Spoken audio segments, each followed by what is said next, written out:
Bom dia, pessoal. Para quem não me conhece, meu nome é Cláudio Sabino. Sou advogado constitucionalista e jurisfilósofo cristão.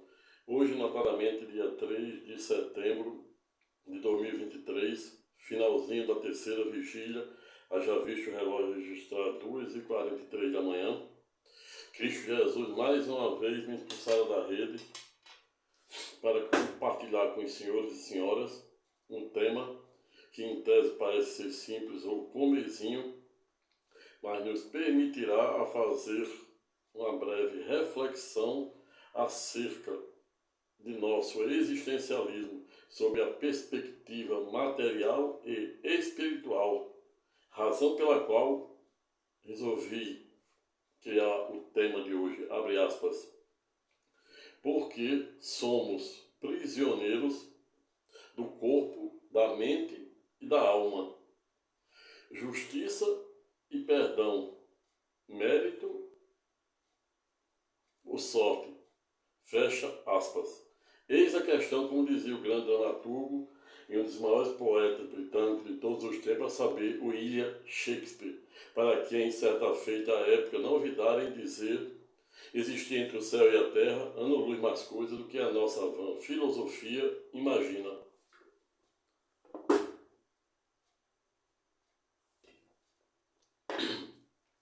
Antes mesmo de adentrar ou adentrarmos no pano de fundo ou de mérito da presente temática, convido os senhores e senhoras, dando as boas-vindas para ambos ao presente canal da cidadania, ao presente canal o Oráculo do Conhecimento e da Fé, bem como ao segundo canal que é conexo a este, a saber, o canal de Sabino, Advocacia News, onde em ambos os canais, diariamente, você tem a oportunidade de ter acesso a vídeos, aulas, versando sobre as mais diversas e complexas temáticas do direito constitucional, direito do consumidor, direito imobiliário, direito previdenciário, direito empresarial, direito constitucional e etc. Ou seja, todos os direitos inerentes ao devido exercício da cidadania para diariamente te ajudar de alguma forma, direta ou indiretamente, ou diretamente você me contratando para uma assessoria ou para eventual ação na justiça, bem como indiretamente por meio dos vídeos aulas que eu faço diariamente de forma gratuita para compartilhar com os senhores e senhoras. Para além disso, no presente canal você também tem a oportunidade de ter acesso na segunda plataforma de vídeos aulas versando sobre filosofia, neurociência, cosmologia, astrologia, física quântica, tudo contextualizado com a filosofia, com o direito e etc. Por último, porém não menos importante, insere no presente canal, notadamente no canal do Oráculo do Conhecimento e da Fé, você também pode contar com a ajuda do alto, ou seja, o Tribunal de Cristo, pois quando não conseguimos dirimir ou dirimirmos os mais diversos e complexos problemas do dia a dia, que não fazem a menor cerimônia, tampouco hesitam em roubar o nosso sagrado sono, aqui a gente pode contar com a terceira instância, a saber, o Tribunal de Cristo, pois nele eu creio e nele você pode confiar.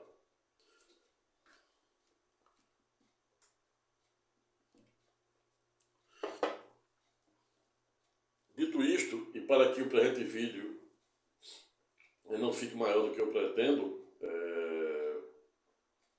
já passo para a nossa parte, pela nossa primeira parte, a saber, a introdução.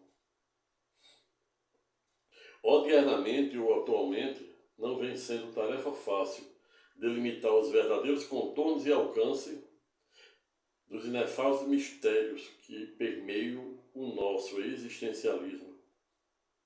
Hoje vivemos num mundo lilista, onde as pessoas vivem totalmente desprovidas de valores éticos e morais,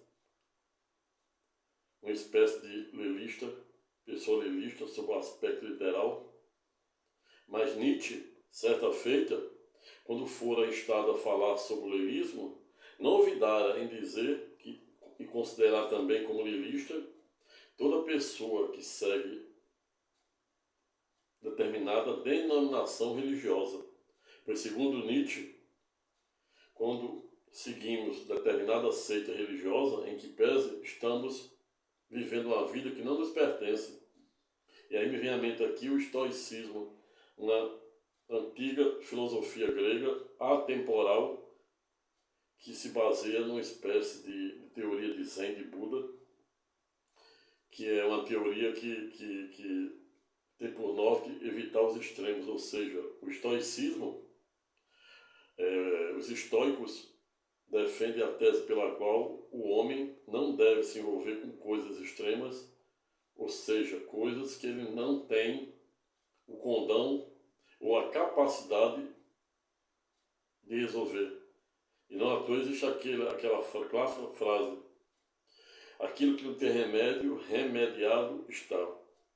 Pois é, os estoicos, o estoicismo defende exatamente isso, que o homem só deve se envolver em coisas que ele tem, dentro de sua natureza humana, capacidade de resolver. Aquilo que está para o além, está para o plano e para o campo da metafísica, ele não deve se envolver, pois só irá atrair para si sofrimento.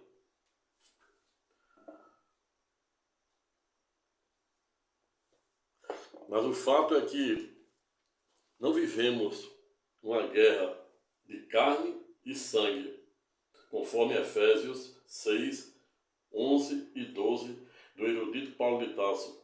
Vivemos sim uma guerra contra os principados e os potestades do bem e do mal, um verdadeiro duelo de titãs, onde diariamente somos acometidos pelos mais diversos e complexos, por que não dizer nocivas, dores do corpo, da alma e do espírito. E esta fora exatamente a razão pela qual, no presente momento, fui instado ou provocado a falar sobre o tema, porque somos prisioneiros do corpo, da alma e do espírito, e tentar saber e responder se justiça e perdão são mérito ou meramente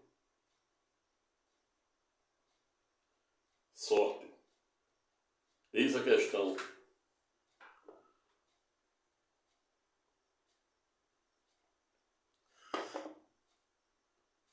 João Calvino, considerado como o grande protagonista da segunda reforma protestante, criara, ainda que em sede de uma obra póstuma, ou seja, pós-morte, porque grande parte das obras de João Calvino são póstumas, ou seja, obra pós a morte do mesmo, escrita por seus discípulos, ou seja, por seus seguidores.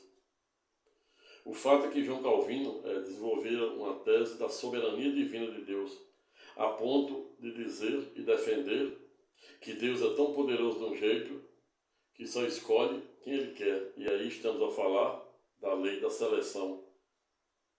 Em tese, João Calvino não estava errado, pois a cronologia bíblica nos comprova, tanto sob o aspecto histórico, arqueológico, como teológico e filosófico, portanto, que desde Adão até o último, desde Gênesis até o último livro escatológico da Bíblia, a saber, Apocalipse, que significa revelação, em que pese Deus tem seus queridos. Ou seja, Deus derrama a sua unção divina de caráter comum para bons, ruins, justos e injustos, bem como o mesmo sol que ilumina o dia dos bons é o mesmo sol que ilumina o dia dos ruins. Por via reflexa, a mesma chuva que rega a lavoura dos justos é a mesma chuva que rega a lavoura dos injustos, exatamente para Deus mostrar e provar o tamanho de seu amor para com nós, nós, humanos. Deus amou o mundo de tal maneira que não olvidara em conceder seu Filho unigênito, ou seja, seu único Filho, a saber, Cristo Jesus, para se fazer maldito, a fim de nos fazer bendito, por meio de sua inefável crucificação e ulterior ressurreição no terceiro dia. Não à toa, nem somente de pão viverá o homem, mas de toda palavra que sai ou brota da boca de Deus. A palavra de Deus nada mais é do que Deus falando e se manifestando pela boca e as ações humanas. Jó 33, 15, 18 é pedagógico em nos ensinar quando diz que Deus diariamente tenta falar conosco por meio de sonhos, imagens e também por meio de seu inefável objeto da criação, como um simples arco-íris que tem 7 cores, representando o símbolo da triunfal aliança entre Deus e Abraão, pela qual à época prometera transformar Abraão em pai de grandes nações, cujos filhos seriam maior do que o grão de areia na terra e o número de estrelas no céu. E hoje, em que pese, Abraão é considerado o patriarca das 3 maiores religiões monoteístas do mundo, a saber, o cristianismo, cujo número de adeptos, em que pese, gira em torno de 2,5 bilhões de cristãos no mundo, seguida pela segunda do ranking, a saber, o islamismo, cujo número se aproxima de 1,5 bilhões, e as estatísticas e prognósticos em que pese apontam que até idos de 2050, em que pese, o islamismo tende a se equiparar ao cristianismo. A terceira do ranking, não obstante mais remota ou mais antiga, a saber, o judaísmo, conta com em torno de 13 milhões de judeus, cuja sua maioria reside no Estado soberano de Israel. E são exatamente essas 3 religiões monoteístas, ou seja, as 3 maiores religiões monoteístas do mundo, cujo patriarca é o mesmo, a saber, o pai Abraão, que vive desde sua origem até o presente momento numa verdadeira guerra de titãs, doravante denotada pela clássica faixa de Gaza, guerra santa entre essas 3 maiores religiões, ou seja, remontando o que o erudito Paulo de Tarso, por meio do capítulo 6, inciso 11 e 12, nos revela que não vivemos numa luta de sangue nem de carne, mas sim contra os principados e os potestades do bem e do mal. E esta é a razão pela qual o mesmo Paulo de Tarso é pedagógico no sentido de dizer que devemos diariamente fazermos o maior esforço possível para nos revestirmos da ferradura de Deus, ou seja, da ferradura do Todo-Poderoso. Diariamente, Deus se afasta em tese do homem para permitir que o demônio nos atente, a fim de, para além de permitir que andemos no vale da sombra da morte e no deserto do Sinai, que é o lugar onde Deus usa para construir a nossa fé, e para além disso também nos dá a ímpar oportunidade de enfrentar os mais diversos e complexos problemas do dia a dia e aprender a superá-los, e por via reflexa também termos a ímpar oportunidade de escrevermos os melhores capítulos de nossa vida no momento da dor, da opressão, da perseguição, da injustiça e da humilhação. Pois aqueles que se elevam ou se exaltam serão humilhados, e os que se humilham serão exaltados. Podemos até sermos ou nos encontrarmos em determinado momento da vida fracos, mas não somos fracos, pois quanto Coríntios 2, 12, quanto maior a nossa fraqueza, o nosso sofrimento, a nossa dor, a nossa opressão, a nossa perseguição, a nossa injustiça e a nossa humilhação, maior o poder de Deus diante de nós, especial diante daqueles que nos fazem mal. Razão pela qual as cartas de Hebreus, combinado com Isaías, Tiago e as três epístolas do erudito Paulo de Tarso são pedagógicas, quando diz que quando alguém nos fizer mal, não devemos se vingar do nosso algoz, devemos entregar na mão do Todo-Poderoso, que ele será o nosso vingador. Esta é a razão que nos consola em poder contar com o Todo-Poderoso.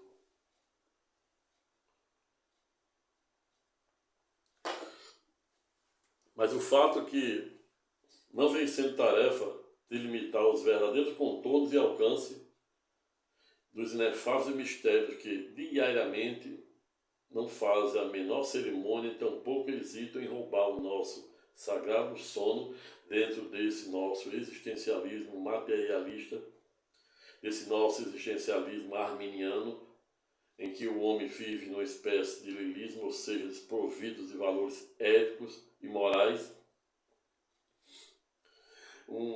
uma sede de ter com o tédio não poder possuir, como defendia Schopenhauer.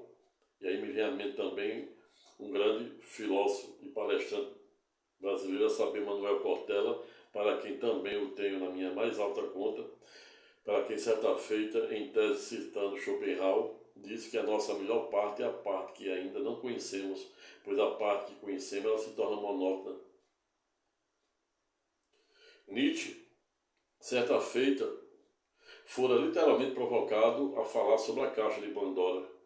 Para quem não sabe, caixa de Pandora era uma coisa que só existia coisa ruim. A única coisa que tinha em tese de bom era a esperança, e Nietzsche disse: a esperança ser o pior dos males, pois ele angustia, ele gera aquela angústia de Jacó. Vejo, portanto, que não vem sendo tarefa fácil delimitar os verdadeiros contornos desse nosso existencialismo. Essa ideia de finitude, que só Deus é eterno e nós somos finitos, e quando pensamos nessa ideia de finitude, é suficiente para cair a ficha e nos conscientizarmos de que é muito pobre pensarmos numa vida cuja perspectiva se restringe apenas nesse nosso existencialismo, onde o homem hoje vive em média 70, 80, no máximo 90 anos. Não obstante, a partir do pecado capital lá no Jardim do Éden, Deus ter dito que o homem não viveria mais do que 120 anos. E é muito difícil alguém chegar a essa idade hoje. Não obstante o avanço da medicina. Mas o fato é que, odiernamente ou atualmente, não vem sendo tarefa fácil conviver com esse existencialismo, com esse materialismo, onde as pessoas mais valem o ter em detrimento do ter. As pessoas não valem mais nada, a vida não vale mais nada. Os valores éticos e morais são jogados por terra. Os princípios da dignidade da pessoa humana são ignorados. Não à toa falei recentemente sobre a injustiça epistêmica, testemunhal e hermenêutica da lavra da erudita jus-britânica, saber Miranda Frischer, que desde 2007 vem defendendo dada tese, onde as pessoas muitas vezes são julgadas não pela sua razão, não pelo seu acervo probatório, são julgadas simplesmente por sua mera identidade, seu credo religioso, ideológico, filosófico, orientação sexual e etc. É isso que trata a tese da erudita just-filósofa britânica, a saber, Miranda Frischer. Bem como também existe outra grande filósofa, a saber, Elizabeth Naumann, para quem também a tenho na minha mais alta conta, que criara a tese da espiral do silêncio, que consiste exatamente em uma pessoa saber que algo é errado e ela ir para a mídia para conseguir likes, views, dizer exatamente o contrário. E isso é uma coisa anacrônica, ou seja, não existe ou não deveria existir. É isso que a gente observa hoje nesse mundo lilista. Não à toa que Jesus disse: estreito é o caminho e largo é o caminho da perdição, da desgraça. Billy Graham, um dos maiores protagonistas do avivamento norte-americano, certa feita não ouvidaram em dizer que a palavra de Deus é a bússola do cristão. O Tocinho, por via reflexa, o grande Billy Graham, também não ouvidaram em dizer, em uma síntese estreita, que a fé divorciada de ação inócua, pois ela não atinge a sua plenitude.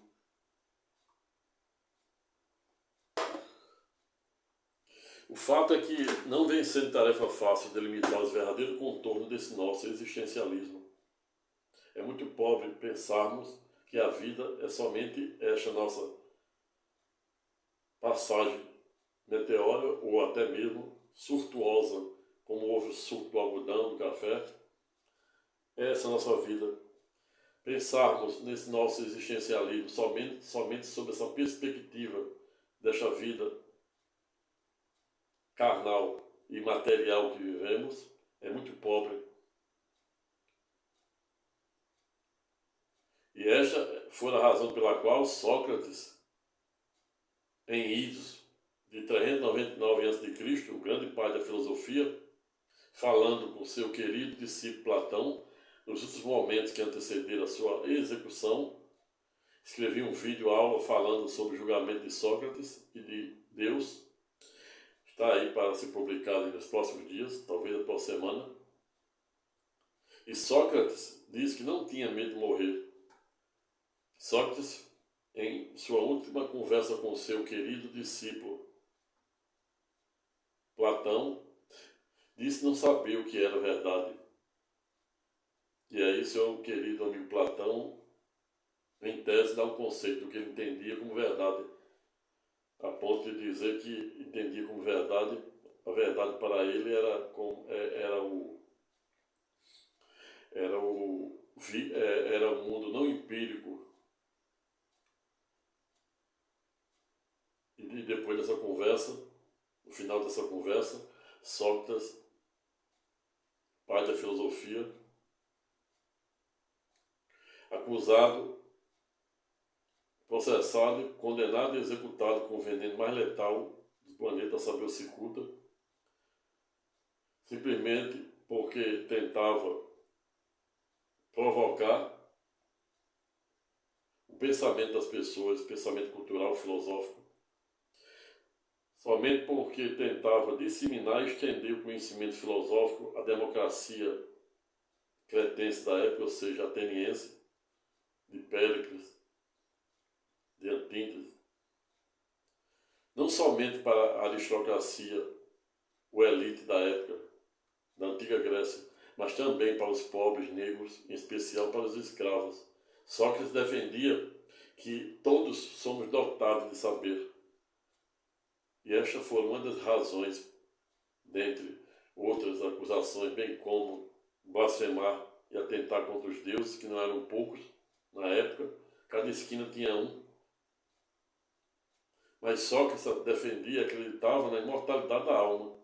E esta é a razão pela qual ele disse que não tinha medo de morrer.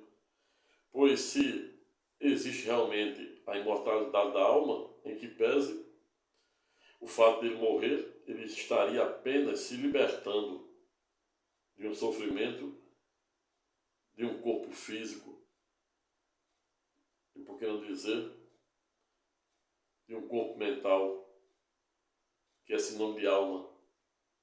Mas também, diariamente, somos acometidos pelo aprisionamento, não somente do corpo, pelas mais diversas patologias que às vezes têm origem patológica e física, outras de caráter eminentemente psíquicos. Não à toa, o pai da psicanálise, a saber, Sigmund Freud, acompanhado de Klein, Jung e Lacan, à época, foram pedagógicos em dizer que a doença que iria cometer e matar o homem do século XX, século XXI, seria a ansiedade. E é exatamente a ansiedade que é arqueia sobre o aspecto filosófico responsável por todos os surtos psíquicos bem como depressão, síndrome do pânico e, por força da pandemia, surgiu até uma espécie de coração enrijecido ou endurecido, muitos dizem como reflexo da pandemia do Covid-19.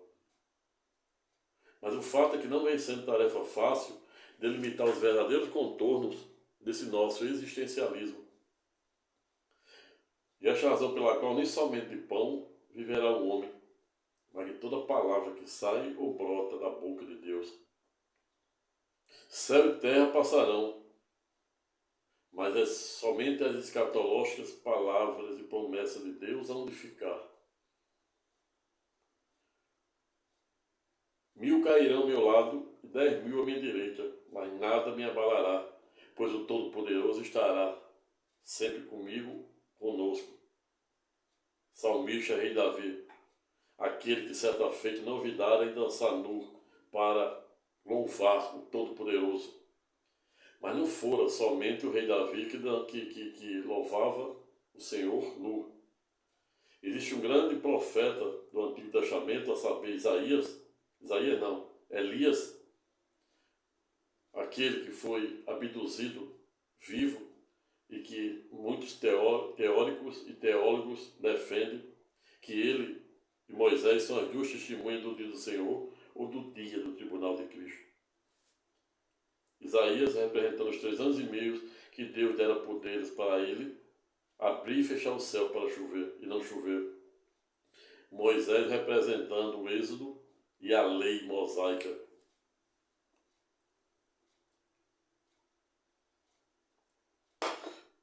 Veja, portanto, que não vivemos numa guerra de sangue e de carne, mas segundo o erudito Paulo de Tarso, em sede da sua epístola ou carta aos Efésios, ele é literal e pedagógico quando diz no artigo capítulo 6, versículo 11 e 12, que não vivemos numa guerra de sangue e de carne, mas sim numa guerra de titãs entre os principados e os potestados do bem e do mal, onde Deus defende o bem e Satanás defende o mal.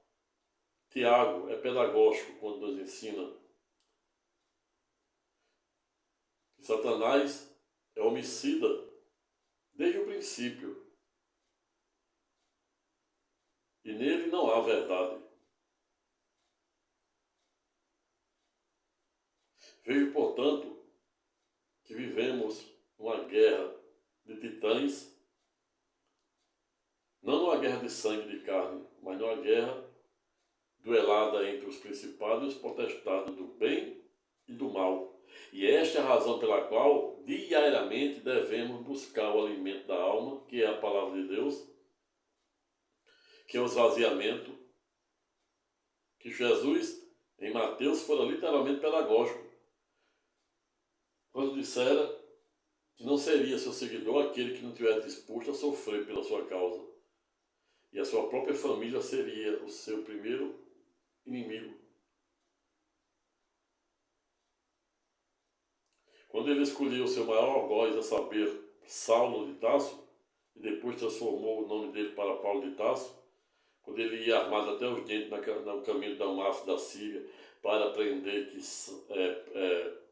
perseguir, prender, quiçá, até mesmo matar os discípulos de Jesus que se encontravam lá pregando, que Jesus intercepta com a tocha de fogo, deixa o cego por 3 dias, em ato contínuo aparece em sonho para Ananias e diz: Ananias, estou mandando Saulo de Tarso aí para você recebê-lo em sua casa, batizá-lo, pois doravante ele será meu pregador.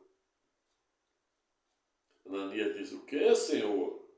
Saulo de Tarso? É, exatamente, Saulo de Tarso. Eu escolhi Saulo de Tarso para ensiná-lo a sofrer pela minha causa. E Saulo, desde a primeira pregação até o último suspiro, quando for ipsilítis, ou seja, literalmente decapitado, tivera sua vida tentada de morte.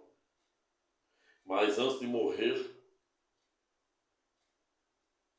a sua inexorável espiritualidade e como todo bom soldado romano, ele soube reconhecer que, apesar de tudo, lutou o bom combate. É isso. Não pense que nenhum cristão terá a vida fácil. Mas o que nos consola é eliminar a certeza de saber ou sabermos que poderemos até andar no deserto do Sinai, andarmos na sombra da morte, no vale da sombra da morte, que é o lugar onde Deus usa para desenvolver a nossa fé, e não à toa somos salvos por meio da graça e por meio da fé. Mas até mesmo a fé não pode ser obra do homem, para que o homem não se engrandeça em detrimento de Deus. Coríntios.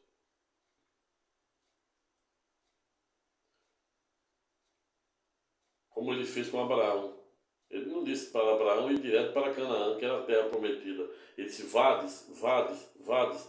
No caminho eu vou dando passo a passo. Abraão desvia o caminho, vai bater no Egito, com medo que o faraó lhe matasse. Mente para o faraó, dizendo que sua esposa Sarai, que Deus mudou o nome para Sara, ou seja, princesa. Mente dizendo que Sara era sua irmã, a ponto de permitir que sua própria esposa casasse com o faraó. O faraó descobre a mentira do patriarca Abraão, expulsa ele, sua parentalha, todos seus animais, inclusive seu querido sobrinho Ló, provando que Deus usa o vale da sombra da morte e o deserto do Sinai para diariamente construir a nossa fé. E isso São Tomás de Aquino, pai das escolásticas, na época quando Santo Agostinho pregava e defendia a disseminação da palavra de Deus somente pelo clero, vem São Tomás de Aquino, por meio de sua dualista, em ruptura ao sistema monista, dizer que doravante o ensinamento também iria ser disseminado por meio das escolas, ou seja, por meio dos mestres. E essa é a razão pela qual ele é conhecido como o pai da escolástica. Vem a imprensa do alemão John Gutenberg e passa também a disseminar a palavra de Deus. O primeiro protagonista da primeira reforma protestante de Hitz de 1517, a saber, o monge alemão Martinho Lutero, defendia, em sede de suas 95 teses de caráter teológico, político, jurídico, de como a cúria romana de Hitz de 1517 estava deformando a palavra de Deus a ponto de defender a literalidade, ou seja, João Calvino defendia a literalidade da palavra de Deus. Qual é que, em tese, discordo com todas as vênias nesse ponto, pois não há como entendermos a palavra de Deus divorciado das ferramentas que nos possibilitam, nos possibilitará a pelo menos compreendermos algo, pois ninguém, por mais doutor Gamaliel que seja, pode dizer que é especialista em Deus. Se fosse, estaríamos substituindo o Todo-Poderoso. Somente o Todo-Poderoso é dotado do inefável caráter de onisciência, onipresença e onipotência. Mas essas ferramentas da filosofia, que é amiga do saber, combinada com técnica de hermenêutica e de exégeses, nos ajuda, assim como ajuda todo jurista, todo justo filósofo, assim como eu, a interpretar as mais diversas e complexas normas de caráter eminentemente jurídico. Somente assim seremos capazes de entender ou entendermos os contornos e alcance dos inefáveis mistérios que norteiam o Antigo e Novo Testamento. Muitas pessoas querem dividir o joio do trigo, mas quando a gente vai para o período, para a passagem da transfiguração de Cristo Jesus, onde ele chama seus 12 discípulos e no caminho diz somente 3. Aí você já está vendo aí que Deus é seletivo. No início ele escolheu Adão e Eva, depois Noé, sua família, depois Abraão, depois de Abraão, Isaac, fruto da promessa, depois de Isaac, Jacó, aí Jacó dá origem às 12 tribos de Israel, José do Egito, Deus está sempre com ele, João Batista, que eu escrevi a injustiça de João Batista, de Maria e de Judas Iscariotes. João Batista, eu digo que é considerado, e deve ser em tese, considerado um dos maiores profetas de todos os tempos, porque ele foi o profeta que pregou, o último a pregar o Antigo Testamento e o primeiro a pregar o Novo, anunciando as boas novas, a primeira vinda de Cristo Jesus na qualidade de servo e cordeiro para ser o nosso Redentor e sumo sacerdócio na ordem de Melquisedeque, hoje e sempre. Amém.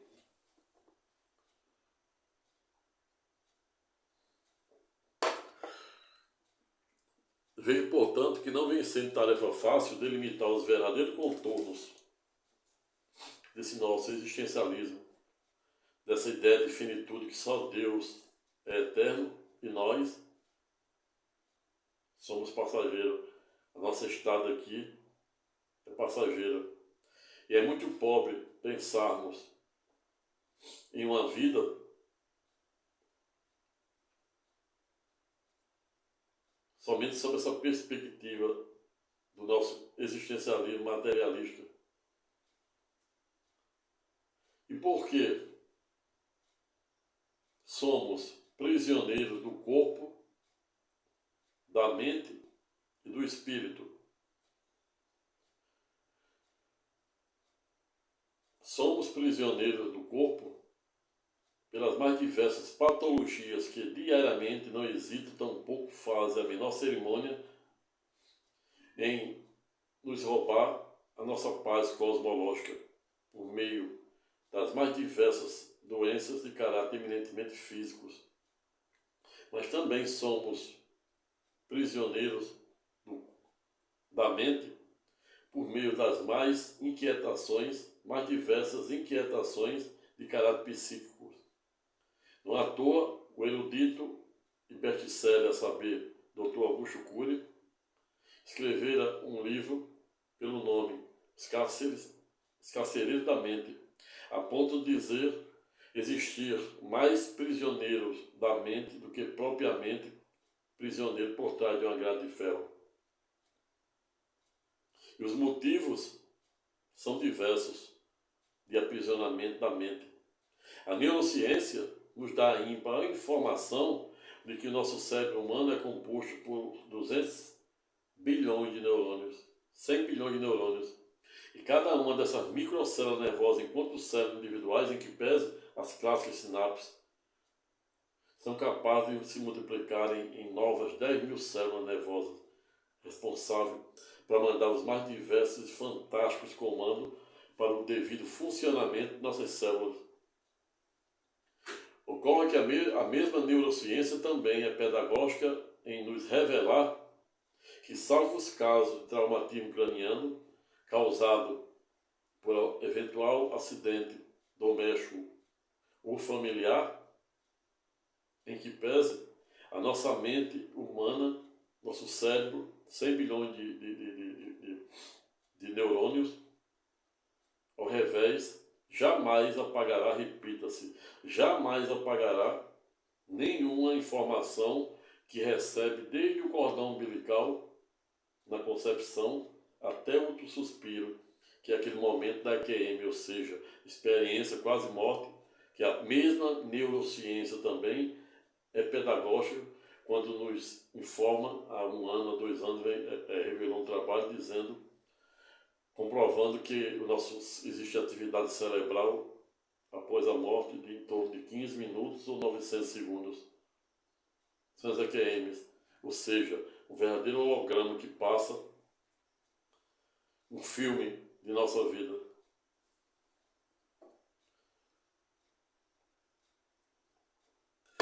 mas somos prisioneiros do corpo, da mente e do espírito pelos mais diversos motivos culturais, sociais, educacionais, bem como desde a infância, nossos pais somos em tese uns robôs do ensinamento da sociedade, nossos pais dizendo o que a gente pode e o que a gente não pode. E a nossa formação cultural e social vai se dando por meio daquilo que a gente vai ouvindo desde criança. Nossos pais criando os mais diversos tipos de modelos do que pode e do que não pode fazer, a ponto de vir nos acarcerando desde a infância até o suspiro. Nietzsche dizia que nada aprisiona mais do que as ideias, e eu acrescento: as culturas, os costumes, o vício e a ignorância. Tente mudar o pensamento de um idoso, tente mudar o pensamento de um autocrata, pense em mudar o pensamento de um narcisista. Exatamente, porque nada aprisiona mais do que as ideias. E quando, imaginando, quando fazemos uma análise sobre a perspectiva da neurociência, que salva os casos de traumatismo cranianos causado por algum eventual acidente doméstico familiar, em que pese todas as informações recebidas e captadas desde a concepção até o suspiro jamais se apagarão. E é isso que faz com que tenhamos tanta dificuldade de perdoar. O pior que fazemos, conseguimos fazer, é desculpar e pedir para o Todo-Poderoso, por meio do Dino do poder do Espírito Santo, purifique e apague todo ódio, sentimento de ódio, de raiva, de rancor. Ou seja, o homem, como já havia escrito em outros artigos, não tem a menor capacidade de perdoar sozinho. O pior que ele pode fazer é desculpar, jogar para debaixo do tapete, e quando dispara aquele gatilho de raiva, de lembrança, ele se transtorna. Razão pela qual somente o Todo-Poderoso tem um dom do perdão. E aí se faz extremamente necessário no ponto lembrar e dar uma diferença do conceito de justiça e de perdão. O que é justiça? A justiça é dar a cada um o que é seu, por mérito, por merecimento. Ao revés, quando estamos a falar do Instituto do Perdão, em que pese, significa alguém dar para outro o que ele não merece, o que é uma coisa em tese abstrata. João Calvino dizia, em sua tese da soberania divina, que Deus é tão poderoso de um jeito que ele só salva quem ele quer. Em tese, isso não está errado também, pois senão, na cronologia bíblica, não existia, por exemplo, passagens em que comprova que desde o primeiro livro de Gênesis até o último escatológico, ele tem os seus queridos. Escolheu Adão e Eva, depois só Noé naquela época, 120 anos de período de graça, depois Abraão, para ser o patriarca das 3 maiores religiões monoteístas do mundo, Moisés na queima da sarça, os profetas, Elias, Eliseu, que foi um dos homens Eliseu sucessor de Elias. Elias pregara no deserto, Eliseu na área urbana. E Elias, em que pese, também, assim como o rei Davi, pregava nu, cumprindo a ordem de Deus. O fato é que Deus é seletivo. E João Calvino fora literalmente pedagógico quando falava da soberania divina. Diz que o homem já nasceu depravado e perverso, portanto, e tudo o que ele fizer será inócuo, pois Deus só escolherá quem ele quer.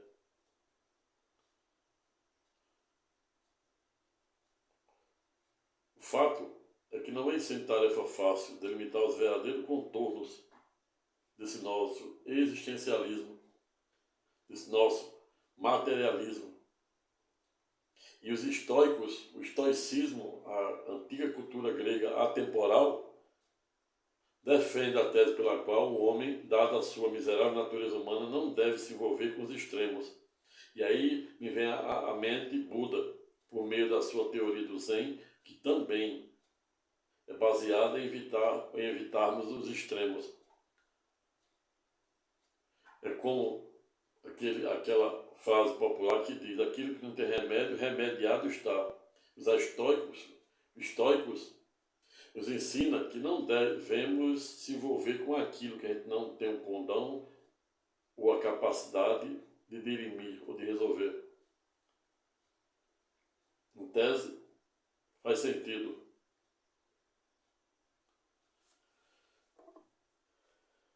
E esta é a razão pela qual o Portela, grande filósofo Portela, é pedagógico quando diz que a nossa melhor parte é aquela que ainda não conhecemos, pois a que conhecemos se torna monótona. Veio, portanto, se justiça é dar a cada um que é seu por mérito, por merecimento, ao revés, quando estamos a falar do perdão, ele é algo que alguém espera receber, não por meritocracia, talvez por sorte, ou até mesmo por eleição, como defendia João Calvino, a lei da eleição, da seleção. E a prova de que Deus é seletivo, não sejamos presunçosos a ponto de imaginar que no momento do ato sexual entre nossos pais, havia apenas o óvulo de nossa mãe e o gameta do nosso pai no universo daquele momento de fecundação. A seleção de Deus começa naquele período sexual e da fecundação, onde milhões e milhões de gametas disputam aquele óvulo.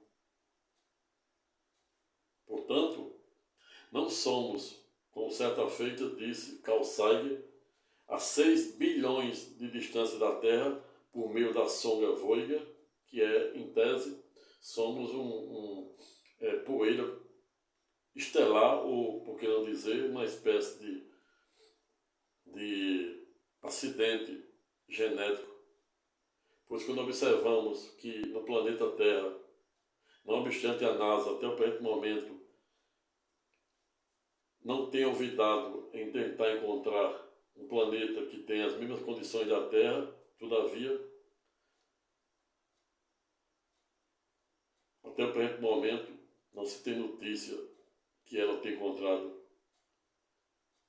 Ou seja, a Terra é o único planeta. Tudo que o nosso organismo precisa, sobre o aspecto da biologia, da física, da química, Deus colocou no planeta Terra. Se a Terra fosse mais ou menos 1 grau ou 1000 graus, ela se desintegrava. Os oceanos invadiam tudo, etc. Portanto, não somos um mero acidente estelar ou genético.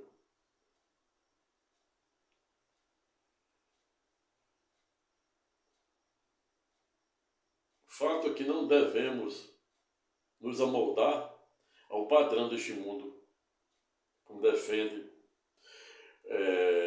defendia Paulo de Tarso em Romanos 12, 2, quando diz: não vos amoldais ao padrão deste mundo, buscai-vos, pois, se transformar por meio da sua mente para descobrir a boa, agradável e perfeita vontade de Deus. Por lógico, Paulo de Tarso está nos remetendo à lei de atração, que nos remete, por via reflexa, também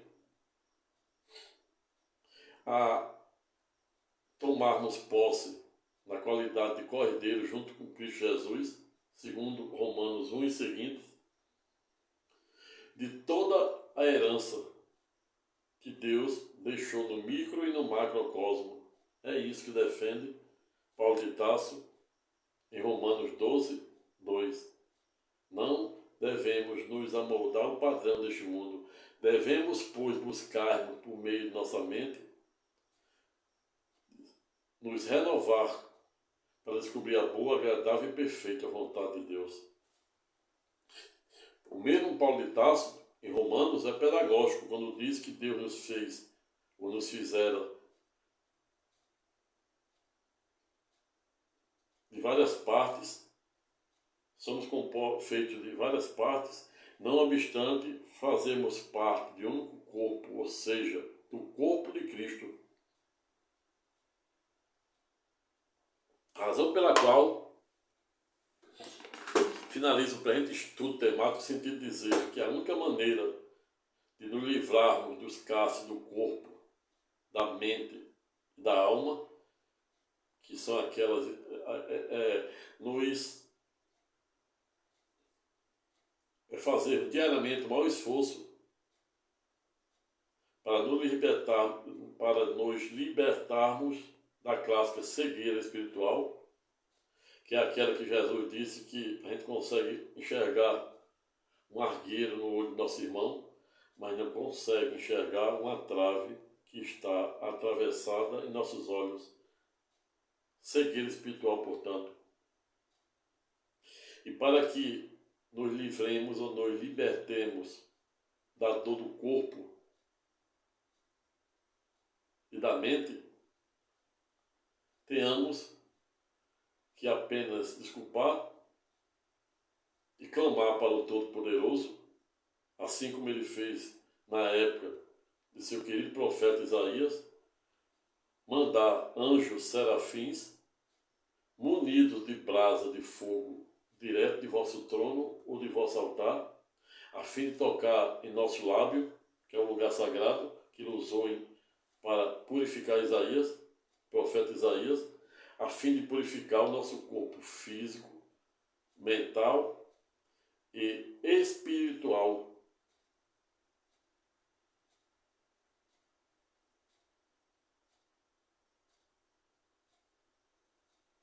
A contínuo, concluindo breve, estudo temático no sentido de dizer: se queres ver Deus, veja o homem, multiplique pelo infinito, e logo verás esse ser tão necessário em busca da paz, da felicidade e do amor. Aquele que amordoa objetos externos negocio, como dizia Mazile e asseverou Cresce Morto. Razão e ciências, e dias virão em que a razão dominará o mundo, e veio Santo Tomás de Aquino, por meio de sua escolástica, refutando o movimento monista de Santo Agostinho, aliar fé à razão. Pessoal, vou ficando por aqui. Espero que tenham gostado desse singelo vídeo, aula. Se gostaram, se inscreva no canal. Convide o maior número de pessoas para fazer o mesmo. Dê seu like. Se sentir à vontade, deixe o seu comentário de forma educada, respeitosa e elegante. Até a próxima e fique com Deus.